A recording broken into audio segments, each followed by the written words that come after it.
തിരുനാൾ ആഘോഷങ്ങളെക്കുറിച്ച് അഭിവന്ദ്യ കർദിനാൾ എമിരിത്യൂസ് ആലഞ്ചേരി പിതാവ് 2016 സഭാവിശ്വാസികളോട് അന്ന് പറഞ്ഞ വാക്കുകൾ ഫലകമായിട്ട് നമ്മുടെ പള്ളികളിലൊക്കെ ഒന്ന് സൂക്ഷിക്കുന്നത് നല്ലതാണ്. അത് ഈ കാലഘട്ടത്തിൻ്റെ ആവശ്യവുമാണ്. ചില തിരുനാൾ ആഘോഷങ്ങളൊക്കെ ഇന്ന് കാണുമ്പോൾ ദൈവം പടിയിറങ്ങിപ്പോയ സ്ഥലങ്ങളായി മാറുന്നുണ്ടോ എന്ന് സംശയമുണ്ട്. 2016 ജൂലൈ 28 വിശുദ്ധ അൽഫോൻസാമ്മയുടെ തിരുനാളാഘോഷങ്ങളിൽ വിശുദ്ധ ബലിയർപ്പിച്ച് അഭിവന്ദ്യ പിതാവ് പറഞ്ഞ വാക്കുകൾ ഈ കാലഘട്ടത്തിൽ അന്വർത്ഥമാവുകയാണോ? ഓർക്കുക, പ്രവാചക സ്വരങ്ങൾ മറക്കാനുള്ളതല്ല, തിരുത്താനുള്ളതാണ് എന്ന്. അഭിവന്ദ്യ പിതാവ് അന്ന് പറഞ്ഞ പ്രസംഗത്തിൻ്റെ പ്രസക്ത ഭാഗങ്ങൾ ഇങ്ങനെ: കഴിഞ്ഞ ജൂലൈ 28 ഭരണങ്ങാനത്ത് വിശുദ്ധ അൽഫോൻസാമ്മയുടെ തിരുനാൾ ദിവസം സീറോ മലബാർ ആരാധനാക്രമത്തിലെ ഏറ്റവും ആഘോഷപൂർവകമായ വിശുദ്ധ കുർബാന അർപ്പിക്കുവാനും തിരുവചന പ്രഘോഷണം നടത്തുവാനും അവസരം എനിക്ക് ലഭിച്ചു. അവിടെ തിരുനാൾ ആഘോഷപൂർവം നടക്കുകയായിരുന്നു. എന്നാൽ ചെണ്ടയും ഭാൻഡും കണ്ടില്ല, ആനയും അമ്പാരിയും ഇല്ലായിരുന്നു, വെടിയും പടക്കവും കേട്ടില്ല. എല്ലാം ഭക്തിസാന്ദ്രമായി ആയിരക്കണക്കിന് ആളുകളുടെ സാന്നിധ്യത്തിൽ നടക്കുന്നതായി ഞാൻ കണ്ടു. തിരുവചന പ്രഘോഷണങ്ങൾ, വിശുദ്ധ കുർബാന അർപ്പണങ്ങൾ, അനുരഞ്ജന കൂദാശയുടെ സ്വീകരണം, ഖബറുടെ സന്ദർശനം, ജപമാല പ്രദക്ഷിണം, ഇങ്ങനെ തികച്ചും ആത്മീയ ഉത്കർഷം വിശ്വാസികൾക്ക് ലഭിക്കുന്ന രീതിയിൽ തിരുനാൾ കർമ്മങ്ങൾ നടക്കുന്നു. അപ്പോഴാണ് എൻ്റെ മനസ്സിൽ തിരുനാൾ ആഘോഷത്തെക്കുറിച്ച് ചില ചിന്തകൾ ഉണർന്നത്.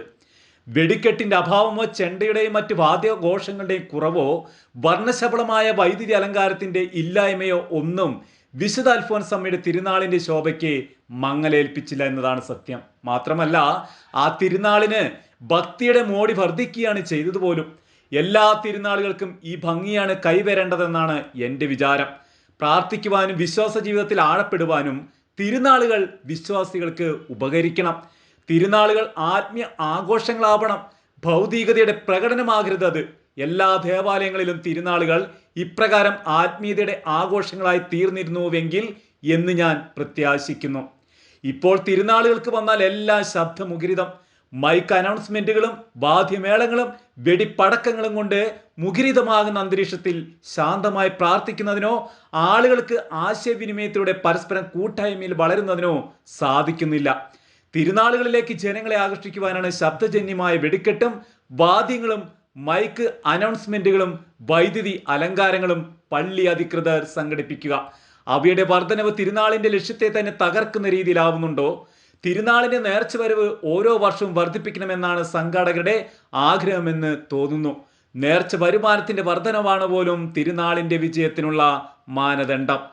തിരുനാൾ പരിസരത്ത് നേർച്ച വസ്തുക്കൾ പാചകം ചെയ്ത് ഭക്ഷിക്കുന്ന രീതി, ഊട്ടുനേർച്ച, തിരുനാളുകളിൽ ആവശ്യ ഘടകമാകുന്ന ശൈലി എന്നിവ പുനഃപരിശോധനയ്ക്ക് വിഷയമാക്കണം. ഇവയും മേൽപ്പറഞ്ഞ മറ്റ് ഭാഗ്യ ആഘോഷങ്ങളും തിരുനാളുകളുടെ ആത്മീയതയെ ഇല്ലായ്മ ചെയ്തുകൊണ്ടിരിക്കുന്നു. പ്രസിദ്ധമായ തിരുനാൾ നടക്കുന്ന ഒരു ദേവാലയത്തിൽ ചെയ്യുന്നതെല്ലാം ചെറുദേവാലയങ്ങളും അനുകരിക്കുന്നു. തിരുനാളിന് കാരണഭൂതനായ വിശുദ്ധന്റെയോ വിശുദ്ധയുടെയോ അത്ഭുത പ്രവർത്തന ശക്തിയെ അതിശയോക്തി കലർത്തി അവതരിപ്പിക്കുവാനുള്ള വ്യഗ്രതയും വ്യാപിച്ചു കാണുന്നുണ്ട്.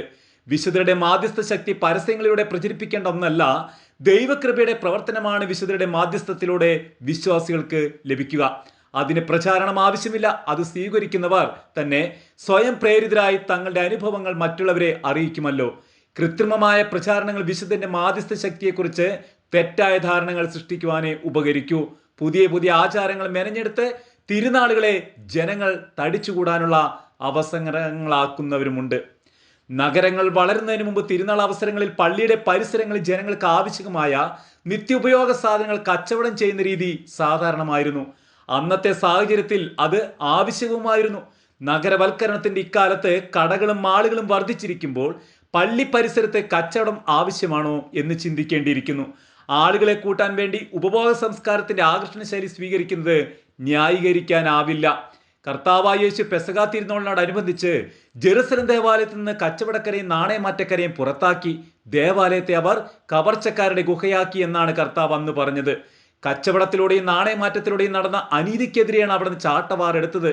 സമാനമായ അനീതികൾ തിരുനാളുകളോടനുബന്ധിച്ച് ദേവാലയത്തിന് പുറത്ത് നടന്നാലും യേശു അതിനെ എതിർക്കും. തിരുനാൾ ആഘോഷങ്ങൾക്ക് വേണ്ടിയുള്ള ചെലവിന് നേർച്ചവരവിന്റെ നല്ലൊരു ഭാഗം വേണ്ടി വരുന്നതായാണ് കാണുന്നത്. നേർച്ചപ്പണം ഇപ്രകാരം ധൂർത്തിനായി ചെലവിടുന്നത് നീതീകരിക്കാനാവില്ല. വിശ്വാസത്തിന്റെയും ഭക്തിയുടെയും നിറവിൽ ജനങ്ങൾ നൽകുന്ന നേർച്ച ആരാധനയുടെ ആവശ്യങ്ങൾക്കും പാവപ്പെട്ടവർക്ക് വേണ്ടിയുള്ള കാരുണ്യ പ്രവർത്തനങ്ങൾക്കുമല്ലേ ചെലവഴിക്കേണ്ടത്. മേൽപ്പറഞ്ഞ കൃത്രിമമായ ബാഹ്യ ആഘോഷങ്ങളിൽ ആകൃഷ്ടരായി വരുന്ന ജനങ്ങളാണോ ഭക്തജനങ്ങളാണോ കൂടുതൽ നേർച്ചപ്പണം നിക്ഷേപിക്കുക? യേശു പറഞ്ഞതുപോലെ ഇന്നും വിധവകളല്ലേ ദേവാലയ ഭണ്ഡാരങ്ങളിൽ കൂടുതൽ നിക്ഷേപിക്കുന്നത്? ഈ വിശുദ്ധമായ നിക്ഷേപമല്ലേ നാം അവിശുദ്ധമായി ചെലവിടുന്നത്? തിരുനാളുകൾ പലയിടത്തും ഭക്തിയുടെ വിരോധാഭാസങ്ങളായി മാറുന്നു. ഈ വിരോധാഭാസത്തിൽ നിന്ന് ശരിയായ പാതയിലേക്കുള്ള വഴി ദുർഘടമാണെന്ന് മനസ്സിലാക്കണം. ഇടവകയുടെ നടത്തിപ്പിന് വൈദികരോടൊപ്പം ആത്മായ ശുശ്രൂഷ നല്ല നേതൃത്വ ശൈലി പ്രവർത്തിക്കുന്ന പാരമ്പര്യം നമ്മുടെ സഭയിലുണ്ട്. അതെന്നും നിലനിൽക്കേണ്ടതുമാണ്. എന്നാൽ അങ്ങനെയുള്ളവരെ ചിലർ ഭാഗ്യ ആഘോഷങ്ങൾക്ക് വേണ്ടി ശക്തമായി ബാധിക്കുകയും പള്ളി വികാരിമാരും രൂപത അധികാരികളും നിയന്ത്രണങ്ങൾ ഏർപ്പെടുത്തിയാൽ നഖശിഖാന്തം എതിർത്ത് ലൗകികതയ്ക്ക് വേണ്ടി നിലകൊള്ളുകയും ചെയ്യാറുണ്ട്. അങ്ങനെയുള്ളവർ തിരുനാളുകളുടെ നവീകരണത്തിന് എല്ലാ സ്ഥലങ്ങളിലും പ്രതിബന്ധങ്ങൾ സൃഷ്ടിക്കുന്നു. അതിനാൽ പൊതുവായ ആശയ രൂപവൽക്കരണത്തിന് പള്ളി പൊതുയോഗങ്ങളും കമ്മിറ്റികളും ഭക്തസംഘടനകളും ഉറക്കെ ചിന്തിച്ച് തീരുമാനങ്ങൾ എടുക്കേണ്ടിയിരിക്കുന്നു. തിരുനാളുകൾക്ക് പുതിയ രൂപവും ഭാവവും വരേണ്ട കാലം അതിക്രമിച്ചു. അടുത്തിടെ എറണാകുളം അങ്കമാലി അതിരൂപതയിലെ നെടുവന്നൂർ ഇടവകയിൽ തിരുനാൾ ആഘോഷത്തിന് വേണ്ടി നടത്തിയ പണപ്പിരിവിൽ വെടിക്കെട്ടിനായി മാറ്റിവെക്കുകയായിരുന്ന പണം അതുപേക്ഷിച്ച് 2 പാവപ്പെട്ട കുടുംബങ്ങൾക്ക് വീട് വെച്ച് കൊടുക്കുന്നതിനായി ഉപയോഗിച്ചു. ഈ അതിരൂപതയിൽ തന്നെ കുന്നപ്പള്ളിശ്ശേരി ഇടവക 2 വർഷമായി തിരുനാളിന് വെടിക്കെട്ടിന് ഉപേക്ഷിച്ച് പണം വൃക്ഷത്തൈകൾ വിതരണം ചെയ്യാൻ ഉപയോഗിക്കുന്നു. കണ്ടനാട് ഇടവകയും ഇതേ മാതൃക അനുകരിച്ചിട്ടുണ്ട്. എത്രയോ നല്ലതാണ് ഈ മാതൃകകൾ.